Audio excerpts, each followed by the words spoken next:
Last বিপিএলে চিটাগং কিংসের হয়ে খেলেছেন। ওখানে পারিশ্রমিক হিসেবে একটা সংগ্রহ ছিল। আপনি কত পার্সেন্ট পারিশ্রমিক পেয়েছেন কিংবা 50%। 50%? আর এখনও পাইনি।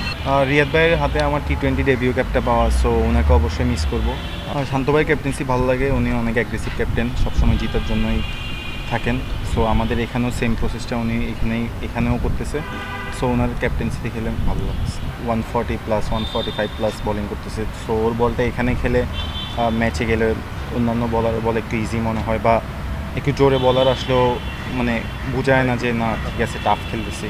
সো এটা আমরা এখানে খেলে অভ্যস্ত হচ্ছে, এখানের জন্য আমাদের ইজি হয়ে যাচ্ছে।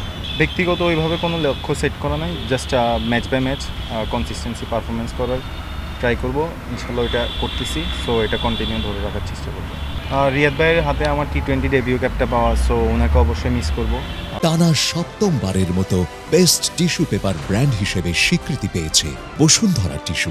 উনি আমাদের দেশের জন্য অনেক করছে, অনেক ম্যাচ জিতাইছে ভাইটাল মোমেন্টে। সো ওনাকে আমরা মিস করবো। সব টিমই ভালো করতেছে এবার, সো কাউকে ছোট করে দেখার ওয়ে নেই। সো সব ম্যাচে বড় ম্যাচগুলো বা যেমনই প্ল্যানিং থাকে আমাদের ওরকমই থাকবে জিতার জন্য। ফোকাসটা আপাতত এখানে আছে, এখানে পারফরমেন্স করার চেষ্টা করব ইনশাল্লাহ। এখানে কনসিস্টেন্সি থাকলে তখন ওইখানে সুযোগ আসলে ওটা ওইখানে দেখা যাবে। লাস্ট বিপিএলে চিটাগং কিংসের হয়ে খেলেছেন। ওখানে পারিশ্রমিক হিসেবে একটা সংগ্রহ ছিল। আপনি কত পার্সেন্ট পারিশ্রমিক পেয়েছেন কিংবা 50%। 50%? আর এখনও পাইনি। এখনও কোনো ওইভাবে জাস্ট বলতেছে দিবে, জাস্ট আমরা এখনও পাচ্ছি না। আমি শরীফুল, শামীম, সব প্লেয়ারে আসলে কোনো দেশি প্লেয়াররা আসলে ওইভাবে মানে যা পাইছি বিপিএল চলাকালীন পাইছি, এরপর আর কারো। আসলে আমাদের ফোকাসটা থাকে হচ্ছিলো অলওয়েজ পারফরমেন্সের উপর। আমাদের প্ল্যান থাকবে হচ্ছিলো যে পারফরমেন্সকে কীভাবে করবো, আরও বিল্ড আপ করবো মানে।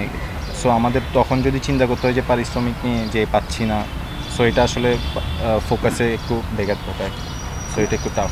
এখনও ওইভাবে জানানো হয়নি, বাট সুন হয়তো বা আমরা উইকেট সিচুয়েশন এবার যেরকম করতেছে, যেমন এই উইকেটগুলো ওইভাবে ফ্ল্যাট উইকেট না যে আপনি চাইলে প্রতি বলে সিঙ্গেল নিতে পারবেন। সো আমাদের কথা চলতেছে ওইভাবেই যে উইকেটগুলো এমন যে খারাপ বলটা পানিশ করতে হবে। সো হয়তো বা লাগতেছে যার কারণে সিঙ্গেলসটা, না হলে আপনি আমার প্রত্যেকটা ম্যাচে দেখেন তা ওইভাবে আমি মনে করেন খারাপ বলটাই মারতেছি, এমন না যে খুব ভালো বলটা করতেছি বা সিঙ্গেল, মানে উইকেটটা ওইভাবে প্রেফার করতেছি না যে বল টু বল সিঙ্গেল করি।